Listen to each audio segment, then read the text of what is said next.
Who needs friends when you have a camera and 10 minutes of free time to yourself? Hooray!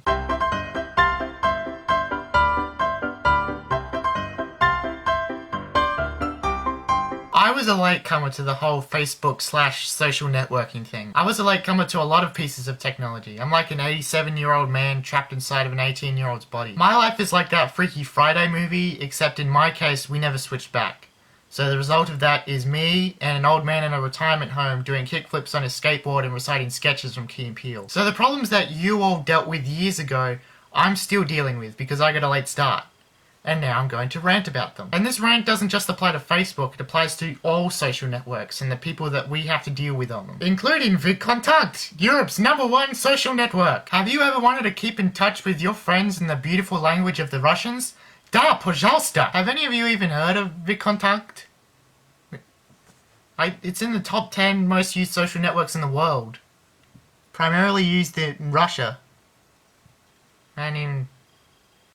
Anyway, to sum up, I'm socially awkward and I was bound to have issues with Facebook. So when I joined Facebook, the first problem I ran into were those little lights on the side of the screen. For those who don't know, there's green lights next to all your friends' names on Facebook to show if they're online or not. So I would log on to Facebook, and if I had nothing to reply to or check up on, which I have to admit happened a lot more often than me actually doing something, I would log off immediately because there was nothing for me to do.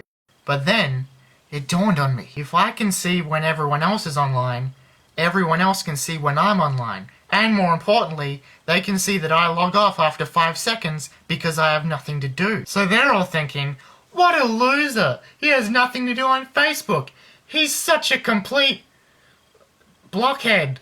Or something, I don't know. I get all my insults from Peanuts. So now what I do is I keep track of the lights before I log into Facebook, and I just wait for them to turn off. I just sit there and wait. That's pretty sad. But the problem here is that one of your friends could be doing the exact same thing on the other side. So they're not going to log off until you log off, and you're not going to log off until they log off. So you're both basically stuck there for eternity. I had a friend, Tim, who died waiting for me to log off of Facebook. And when he died, I didn't mourn, I was happy. Because you know what? It could have been me! These are the kind of dilemmas that only exist on Facebook. Another problem I have is with chat groups. Back in senior school, I took a psychology class, and everyone in that class, minus me, thought it would be a good idea to put all of us in a chat group together so we could talk about what we had learnt during the lesson. Which they never did talk about, by the way. I got put in this chat group a long time ago for a class that was filled with just like they're the worst. So after this class ended, the group continued to chat and the messages kept popping up, and it irritated me because I didn't really want to be part of this in the first place. So one day I decided, you know, enough's enough, I'm finally going to leave this chat group. And right before I was about to do it, pretty much the day before, someone else left before I did. And it notified everyone in the chat group when they had left, and I didn't know that was going to happen. And they just ripped into him. They made fun of him constantly after the incident, and because of it, I am still part of that chat group to this day, since October 2014, because of the fear. Again, very sad. In fact, this is no longer a rant video, this is a plea to the audience. I am currently being held hostage in a psychology chat group by 10 different people.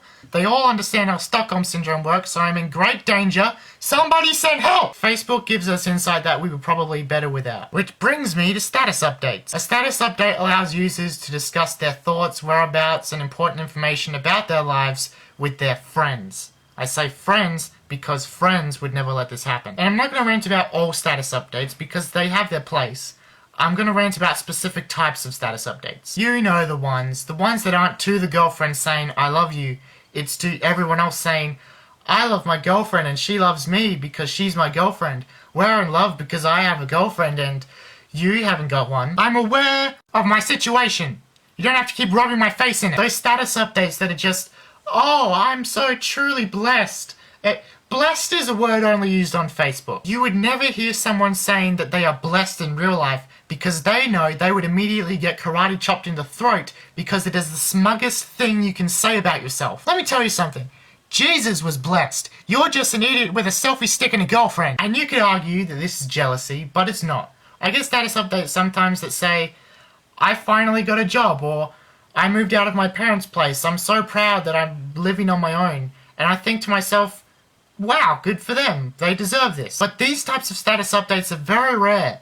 Most of the status updates I get are, hey, look how much stuff I have. Look how good my life is. I am truly blessed. You're just showing off. And for people like me, who don't have as much stuff to show off, it makes us hate you more. But don't worry, there's a solution. For every status update that comes from the land of sunshine and ponies, there's a status update that unleashes darkness into the world.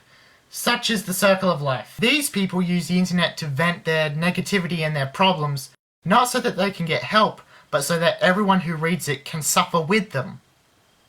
Lovely. And they always have to end their status updates with a sad face emoji and a weirdly depressing hashtag. Hashtag my life sucks. Hashtag this news looks nice. Hashtag just found the medicine cabinet. Hashtag don't wake me up. If you laughed at any of those jokes, you are a sadist. Hashtag not blessed. This person obviously needs help, so you may like the status update so that it gets noticed and people who are actually close with this person know about it.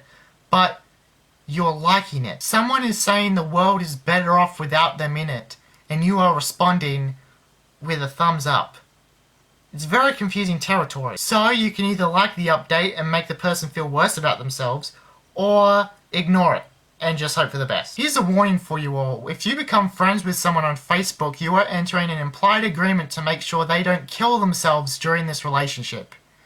It's a lot harder than it sounds. And given that some of these users are in the 13 to 17 age demographic, that is a great amount of pressure to put on a young mind. Now remember, boys and girls, drinking bleach doesn't make the online pain go away. Having the ability to make a status update is a privilege, not a right. Meaning it should be taken away from you if you suck. This is unrelated to the whole social aspect of things, but this is something that happened to me on Facebook. Whenever a big disaster happens in the world, Facebook sets up these donations so that the millions of people that log onto Facebook every day can know about what's happening and give little bits of money that add up to great amounts. I remember when some disaster had happened. I don't remember which one, but it was clearly close to my heart. Regardless, I had some money left over from something I bought online, and I thought, I'm not going to use this, it might as well go to a good cause. So I went to the donation page, entered the amount I wanted to donate, and Facebook said no. They refused to accept the amount that I wanted to donate because it was too small for their charity. Money is money! Shut up and take my money! Only on Facebook can someone set up a foundation to help people and then refuse to accept the help they get. But you can't get rid of these people. You can't block them or unfriend them no matter how much they annoy you and depress you and refuse to accept your donations. Because they'll know what you did. They see everything. There are probably ways to turn this stuff off and make my life on Facebook easier, but as I said at the beginning, I'm an old man. I have much more important issues to deal with, like graying hair and incontinence. So it's most likely my fault that Facebook is a problem for me. After writing this rant, I realized I wasn't as irked by Facebook as I was irked by the people that I let into my life because of it. I just have to get better friends. Maybe that's the solution. Maybe Facebook is just a way to show you how stupid and terrible your friends are, so you're forced to go out and make better friends. That's a great social network. But I guess the moral of the story here is that I hate my friends. And when I say friends, I mean my friends. I don't hate my friends, I hate my friends. And friends only exist on Facebook. Therefore, I hate Facebook. If you have any friends you want to tell on, let me know in the comments, and don't forget to subscribe to me on YouTube, follow me on Twitter, like my Instagram, circle me on Google+, swipe me right on Tinder, get me a job on LinkedIn, pin me on Pinterest, and show me a minion fin content!